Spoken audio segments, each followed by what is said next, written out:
సాక్ష్యాలు చెప్తా ఉంటే వాళ్ళకి అది చేశాడంట, వీళ్ళకి ఇది చేశాడంట, వాళ్ళు ఎగిరి సాక్ష్యాలు చెబుతారు. నాకేం అసలు ఏం అర్థం కావట్లేదు. అసలు ఉంటానో ఓడతానో కూడా అర్థం కావట్లేదు. నా గతి ఏందో, అసలు ఎందుకు నన్ను దేవుడు ఇట్ట చేస్తున్నాడు మరి. మిగిలిన పాస్టర్లు అంతా బాగానే ఉన్నారు. అందరూ 3 పువ్వులు 6 కాయల్లాగా సేవలు చేసుకుంటున్నారు. నా బతుకేంది ఇట్టయిపోయింది. ఏ అడుగేసినా ముందుకు రాదు, ఏ అడుగేసినా అది అస్తవ్యస్తంగా ఉంటుంది, అధ్వాన్నంగా ఉంటుంది. ఏందో నా సేవ కూడా నాకు అంత ఆశీర్వాదకరంగా లేదు. ఏందో నా జీవితం, నా పరిస్థితి.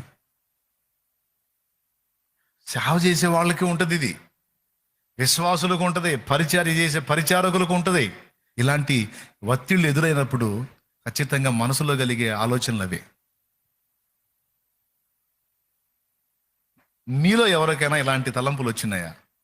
ఎందుకు నా పరిస్థితి ఇలా ఉంటుంది, దేవుడు ఏమైనా పగబట్టాడా నా మీద? అందరికీ అన్నీ బాగానే ఉన్నాయి, మరి నా బతికేందో ఇట్లా అయిపోయింది అనే ప్రశ్న మీలో ఎవరికైనా ఎప్పుడైనా తలెత్తిందా? మీకు తలెత్తకపోతే నాకు తెలియదు, నాకు మాత్రం అనేక సార్లు వచ్చింది.